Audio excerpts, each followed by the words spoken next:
KPBS On Demand is supported by UC San Diego's Art Power, presenting cellist Joshua Roman, performing from his album Immunity, alongside music by J.S. Bach and more. Sunday, June 22nd at UC San Diego's Epstein Family Amphitheater. Reserve your tickets at artpower.ucsd.edu. Wildfires continue to rage across Northern California, but there is progress on containment. All three major wildfire complexes in Northern California report some improvement in containment numbers. Elsewhere in Southern California, the Apple Fire near Riverside is now 95% contained, and the Lake Fire in Los Angeles is 70% contained. The current heat wave is expected to continue through Friday, according to City News Service. For the latest on the California wildfires, go to kpbs.org and fire.ca.gov. On Tuesday, healthcare workers at Tri-City Medical Center in Oceanside demonstrated their support for a bill that would require officials to stockpile personal protective equipment. The Healthcare and Essential Workers Protection Act would mandate the state to have a 3-month supply of clean PPE for healthcare and essential workers. It would also require healthcare employers maintain new and unexpired PPE in the event of a state emergency. Lenny Pisco Garcia is surgical technician for Tri-City Medical Center and says mandating stockpiles would make it feel like officials have healthcare workers' backs. Our government, our state, who's going to support us when we run out of this stuff? And how are we going to do our jobs and take care of our patients and our community if we don't have PPEs? Molly Woods Drake with the Service Employees International Union, or SEIU, says the union represents more than 100,000 healthcare workers. She says 14 have died statewide as a result of the coronavirus. We have to do everything we can to basically outfit them as they're going to war, and that's not something that has been happening. Tri-City does have a stockpile of PPE, and those at Tuesday's rally commend the healthcare system for stepping up to the plate, but they say it's not this way across the state. San Diego ocean temperatures set a record this past weekend. The temperature at the end of Scripps Pier hit 79.5 degrees Fahrenheit for only the second time in more than 100 years that records have been kept. The initial record was set 2 years ago. Scripps Institution of Oceanography researcher Art Miller says it is part of a trend that could soon impact near-shore habitats. We are seeing all along our coast typically warmer temperatures as the decades pass, and we have to be concerned about that because the stratification of the ocean controls the upwelling of nutrients that feeds the base of the food web along our coast. Miller says scientists are trying to gauge the impact of the warming as they study the long-term trends. The Republican National Convention continued last night with speeches by Secretary of State Mike Pompeo and First Lady Melania Trump, among others. And it's on again tonight on KPBS Radio starting at 6 p.m. and KPBS Television starting at 5 p.m. I'm Annika Colbert. It's Wednesday, August 26th. You're listening to San Diego News Matters from KPBS News. Stay with me for more of the local news you need to start your day.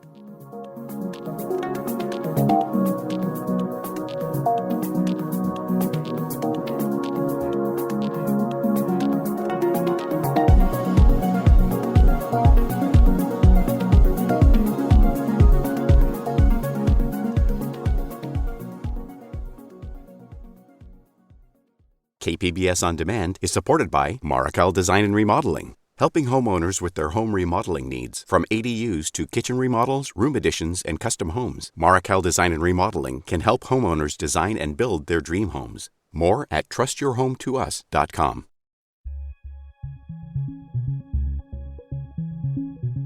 California is witnessing some of the largest fires in its history. A new study suggests these fires could linger deeper into the autumn season in years to come. Cap Radio's Ezra David Romero reports. California has experienced 3 years of big fires, including many occurring in the fall. Stanford climate scientist Michael Goss wanted to know if the dry and hot conditions that create mega fires are becoming more normal later in the year. What he found surprised him. Since 1980, the number of days that are perfect for a fire to start in the fall jumped from 4 to 12 statewide. They're going to get worse. It could be that we're going to see more seasons where we have multiple large wildfires across the state of California. Goss says the number of days that pose a wildfire risk will likely grow, even if carbon emissions are curbed. But he says individuals and policymakers still can take action to limit how often megafires strike. In Sacramento, I'm Ezra David Romero. California state lawmakers are gearing up to debate a handful of police reform bills before their session ends next Monday. On deck for a final vote are proposals to ban certain chokeholds and to restrict police from using tear gas and rubber bullets on protesters. But as the deadline looms, police unions are calling for more time. Eric Nunez is president of the California Police Chiefs Association. I think a lot of these bills we actually support in concept. The problem is the devil's in the details and what they actually say in these bills. Nunez says the coronavirus has made it difficult to consult with lawmakers on language, particularly on two bills. One would decertify officers in certain cases, and another would make all misconduct complaints against officers publicly available. He says with only a few days left, it would be better to hit pause until next year.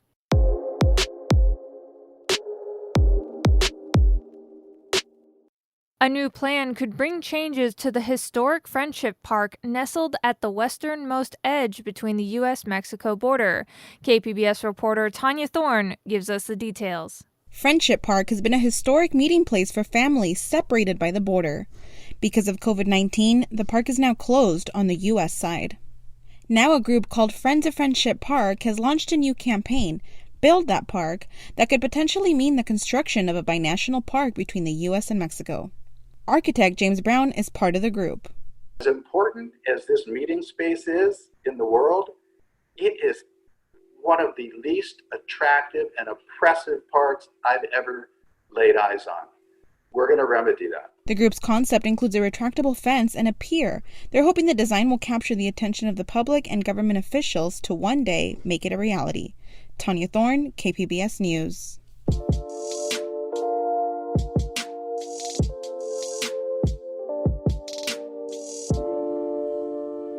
The federal agency in charge of approving green cards and naturalizing new citizens is now backing off of a plan to dramatically reduce its workforce. U.S. Citizenship and Immigration Services says it's no longer cutting jobs because, it says, revenue from new green card applications has ticked back up. Those funds had fallen sharply at the onset of the coronavirus pandemic. Critics had said the planned furloughs would delay citizenship applications for years and leave thousands of immigrants unable to renew their work authorizations. The head of the USCIS said on Tuesday that his agency will still need a federal bailout this fall, but the agency will continue to operate at its current capacity until lawmakers can come to an agreement on future funding. The flu season typically begins in October, and health experts are worried how that will collide with the current coronavirus pandemic. KPBS health reporter Taryn Mento asks Kaiser Permanente's Dr. Will Sang how the annual flu shot may help. Dr. Sang, thank you so much for speaking with me. Thank you for having me. Flu season's coming up. We're in the middle of a pandemic. What is the first thing that the public needs to know? The public needs to know that the flu vaccine works. For the last several years, CDC has looked into the study and proven, without a shadow of doubt, that you can prevent hospitalizations up to 37%. And if you do get admitted, you reduce your chances of ending up in an intensive care unit by 82%. We do know that the efficacy of the flu vaccine changes year to year. I believe it's 40 to 60% efficacy based on year. That's, not really a convincing argument for people. I mean, we hear those numbers thrown around, but the key thing is if you look at the studies, and CDC has done this every year now, to look at the efficacy. That's why I said that if you have been vaccinated, you can reduce your chances of ending up in the hospital. But more importantly, even if you do come in for a flu-like infection, if you've been vaccinated, it drops your chances of ending up in the intensive care unit or even dying from the disease by up to 82%. On top of that, you can also prevent yourself from spreading it to someone who's older or younger, who are more vulnerable. And that's really what we want. Protect yourself, but to protect your family as well. How are you actually going to spread that message that results in people actually coming in at a time when people are scared to come in? I guess the best example is this. Not only do we believe in this, we walk the walk and we talk the talk, but we walk the walk. So all our physicians, all our staff physicians, every year we have about high 90% vaccination rate among all our staff physicians, up to 99.3 in several years, because we believe in it. We're not just talking about it, we follow that advice. The only exceptions I'll tell you is people who take extended leaves or if they have valid medical concerns, that's documented. That's your staff. What about rollout for the public? We've learned from this pandemic, we've learned that we can use technology wisely, keep the same quality, keep the same service, and increase the safety. So last thing we want is to transmit it from person to person. So we've leveraged technology. We have walk up, drive up, we have on-site, we have face-to-face, we have all different means to get you to have the vaccine, receive the vaccine safely. So we've also put a QR code. So instead of the traditional walk up to the clinic, grab a clipboard, grab a pen, sign it, everything is digital. Even the education component's digital. So we can minimize that risk of transmission. It's all about prevention. It's all about making sure that you don't get sick and that we help you get what you need to keep you healthy, keep you and your family healthy. Why is it more important to get it during the COVID-19 pandemic? If you get flu and you get damage in the lungs for flu, you are more susceptible for other viruses, not just COVID alone, but all the other lung diseases. There are tens of thousands of people in San Diego County who have previously tested positive for COVID-19. Should they be getting the vaccine? Absolutely, they should be. Now, there is an exception. When you have COVID, if you're active with COVID, that is an exception because we don't want you to transmit the virus to other people as well. We want to keep you safe. So after you're recovered from COVID, yes, absolutely, you should be one getting the vaccine. It's very important because we know COVID has some lasting effects in the lungs, so you don't want to damage your lungs further. You want to make sure you prevent from getting infections. That was KPBS health reporter Taryn Mento speaking with Kaiser Permanente's Dr. Will Sang. Coming up on San Diego News Matters, human brains owe a lot to genetics, but they also owe a lot to human experience, which functions to wire those brain cells together. Human brains in particular, we drop into the world half-baked, and then from there we absorb everything around us to finish that wiring. We'll hear from a neuroscientist and Stanford professor who talks about what he calls the ever-changing brain. That's up next, just after this break.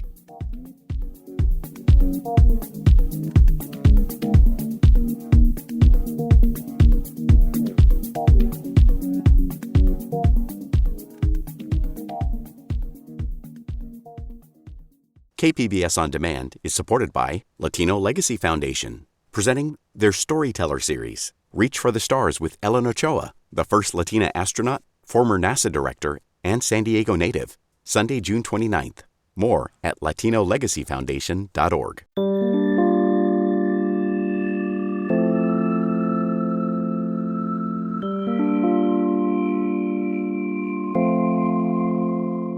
If only the brain were smart enough to figure out how the brain works. There is so much about it we don't know. In recent years, brain research has greatly expanded, including knowledge into how it's wired. David Eagleman is a neuroscientist, professor at Stanford, and author of the new book, Live Wired, The Inside Story of the Ever-Changing Brain. He talked to KPBS Midday Edition host Mark Sauer about the wiring of the brain and how it involves so much more than just a DNA molecule. DNA is only, let's say, half the secret of life. And the other half is everything around you, all of the experiences that you absorb. This is what causes the brain to wire up in the particular ways that it does. We are essentially like sponges. human brains in particular, we drop into the world half-baked, and then from there, we absorb everything around us to finish that wiring. And you write that the brain's wiring changes one day to the next, often in subtle ways, sometimes dramatically. Explain how that works. You've got 86 billion neurons. These are the main brain cells, and each one of these has about 10,000 connections to its neighbors. So you've got, like 0.2 quadrillion connections in the brain, and these things are changing all the time. And so we are a constantly changing dynamic system. And I think this is the really important way to think about and to understand the brain, is not as a collection of pieces and parts that you draw on a map, but instead to understand it as a living, dynamic, electric fabric. And what happens when suddenly nothing is normal, such as in a pandemic, when we all suddenly become like shut-ins? How does the brain adapt to such dramatic life changes, or does it ever really adapt? We are so adaptable, and strangely, I think that this whole issue about brain plasticity is the single silver lining to 2020. And here's what I mean by that. Normally what the brain is trying to do is establish an internal model of the world so that we can operate in it effectively. And that's essentially what we've spent our whole lives doing, is figuring out, okay, look, I get this. I know how to optimize my performance in this world. And then suddenly 2020 comes along, and all of us are kicked off the hamster wheel. And the things that we thought we knew exactly how to do in situations, how to function in, and so on, we suddenly are off that path of least resistance, and we have to rethink things afresh. And that's actually what brain plasticity is really good at doing, is figuring out, okay, whoops, this model doesn't work anymore. Let's generate a different model. Let's think of new things. And so despite how lousy this year has been for everyone, it's been an extremely creative time also. And of course, we're all individuals with individual brains. I'm wondering what happens in people where the wiring just fails to adjust. People have different capacities to deal with anxiety and stress. And so this is a really lousy time in terms of, everything from alcoholism and drug addiction to suicide. This is a really tough time on people. As I said, from the point of view of brain plasticity, the reason this matters is because we know from decades-long studies that the most important thing is to challenge the brain, is to have it facing novel challenges and circumstances all the time. And where we see this especially is when people retire. Often people will retire and their lives will shrink, and they'll end up sitting on the couch watching Jerry Springer, and that's all they do. But you can contrast that with groups of people that have been studied who have stayed cognitively active to their last days. And it turns out some of those people have Alzheimer's disease physically in their brain, and yet nobody knew it. They didn't show the cognitive deficits that are typical of Alzheimer's.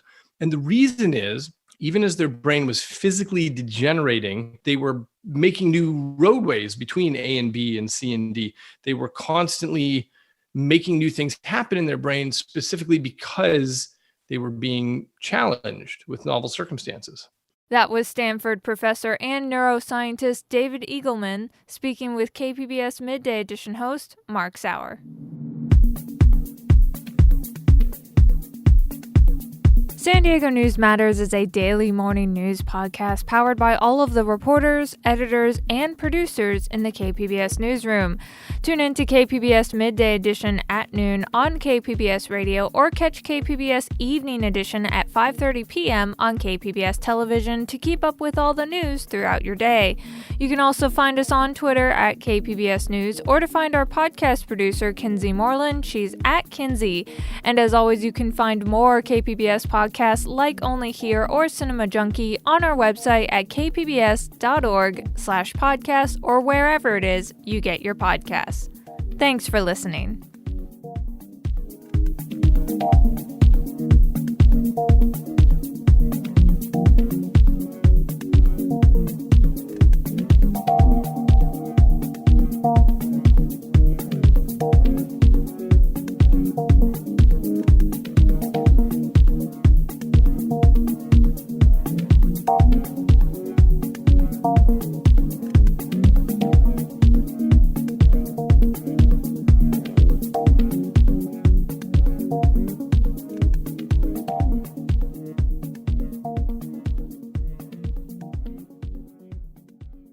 KPBS On Demand is supported by Paint Care, offering households and businesses in California more than 800 leftover paint drop-off sites for recycling.